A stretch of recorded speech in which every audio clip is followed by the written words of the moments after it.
Hello everyone, আমি সৃঞ্জয় চলে এলাম আরও একটা নতুন ভিডিও নিয়ে। এবং এই ভিডিওটায় বন্ধুরা এমন একটা বিষয় নিয়ে কথা বলতে এসেছি না, আমি শিওর কিছু সাকিবিয়ান ভাইয়েরা প্রচণ্ড আনন্দ পাবে। কিছু সাকিবিয়ান ভাইয়েরা আমাকে বলবে কমেন্ট বক্সে যে এটা না হওয়াই উচিত দাদা। অ্যান্ড অনেক সাকিবিয়ান ভাই আমাকে মেসেজ পাঠিয়েছে, জিজ্ঞেস করেছে তোমার এটা নিয়ে কী বক্তব্য, তুমি কি বলতে চাও। বন্ধুরা, গতকালকে বিডি সিনে নিউজ বলে একটি চ্যানেল, মানে ফেসবুক চ্যানেল থেকে একটা পোস্ট এসছে, এবং সেই পোস্টটার পরে বেশ কিছুজন আমাকে সেই পোস্টটা পাঠিয়েওছে, ৭-৮ জন মতো।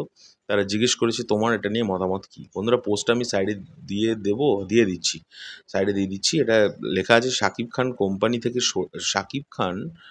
কোম্পানি থেকে সরে দাঁড়ালেও ঢাকা ক্যাপিটালস টিমের ব্র্যান্ড অ্যাম্বাসেডার, ওরা কোম্পানিটার নামটা দেয়নি, হারলান থেকে বলতে চাইছে, তারা সরে দাঁড়ালেও তিনি ঢাকা ক্যাপিটালস টিমের ব্র্যান্ড অ্যাম্বাসেডর হিসেবে রয়ে গেছেন এখনও। তাই আগামী ডিসেম্বরে অনুষ্ঠিত হতে যাওয়া বিপিএলেও ঢাকা ক্যাপিটালসের হয়ে মাঠে দেখা যাবে মেগাস্টার শাকিব খানকে। এটা নিয়ে আমার কি বক্তব্য, সিরিয়াসলি বলছি বন্ধুরা, যদি সেভাবে ভাবতে হয়, ঢাকা ক্যাপিটালস এই টিমটাকে গতবার যিনি কোচ ছিলেন, যিনি কোচিং করেছেন, তাকে নিয়ে না কোনো মন্তব্য করাটা আমার উচিত না। ঢাকা ক্যাপিটালসের এখন ইমিডিয়েটলি উচিত কোচকে চেঞ্জ করে ফেলা। এটা নিয়ে কোনো ডাউট নেই, এটা নিয়ে কোনো ডাউট নেই। আমার সঙ্গে অনেকে একমত হবেই, আমি ড্যাম শিওর। দ্বিতীয়ত হচ্ছে, মেগাস্টার যেহেতু, যদি এদের পোস্ট অনুযায়ী মেগাস্টার যদি ব্র্যান্ড অ্যাম্বাসেডার এখনও হয়েও থাকেন, তাহলে তাকে তো অবশ্যই দেখা যাবে মাঠে, এটা নিয়ে কোনো ডাউট নেই।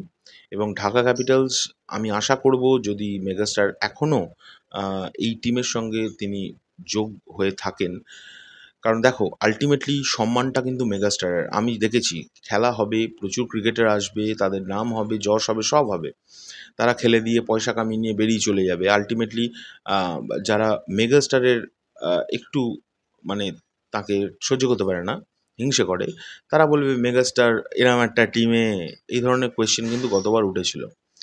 তো সেটাই আমি মেগাস্টারের কাছে রিকোয়েস্ট আমার একটাই থাকবে, আমি জানি না আমার ভিডিও তার কাছে পৌঁছবে কিনা, এই ভিডিওটা, যে তিনি একটু ভাবুন বিষয়টা নিয়ে।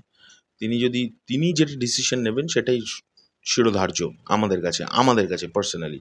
তিনি যদি মনে করেন যে এই টিমের সঙ্গে থাকা উচিত, তাহলে আমি বলবো থাকবেন, আমরা সবসময় আছি ওনার সঙ্গে। উনি যে টিমেই থাকুক, আমি সেই টিমের সঙ্গেই থাকবো, মানে সেই টিমের সাপোর্টেই আমরা কথা বলবো।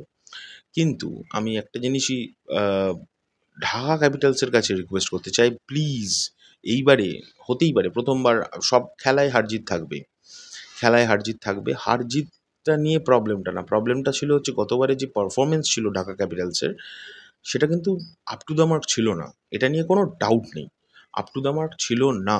যে ক্রিকেটারদের ওপরে মানুষ ভেবেছিল যে এরা ভালো রান করবে, প্রচণ্ড ভালো ওয়ার্ক করছে তারা মাঠে, একদমই করতে পারেনি।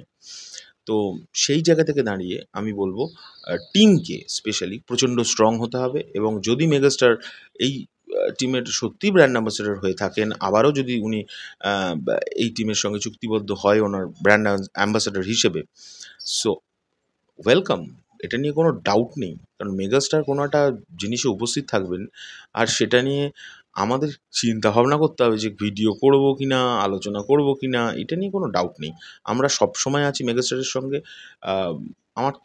আমি অল টাইম ওয়েলকাম জানাবো, কিন্তু একটাই রিকোয়েস্ট করব, এই টিমের যারা কর্ণধারদের কথা বলছি, তারা প্লিজ এবার একটুখানি যাচাই বাছাই করে ক্রিকেটার্স তারা যেন নেয়, এবং কোচ ইমিডিয়েটলি চেঞ্জ করা উচিত, যেটা আমার মনে হয়। তোমাদের কি বক্তব্য এটা নিয়ে অবশ্যই কমেন্ট করে জানাবে। এখনকার জন্য চললাম, পরবর্তী ভিডিও নিয়ে শিগগিরই দেখা হচ্ছে, টাটা।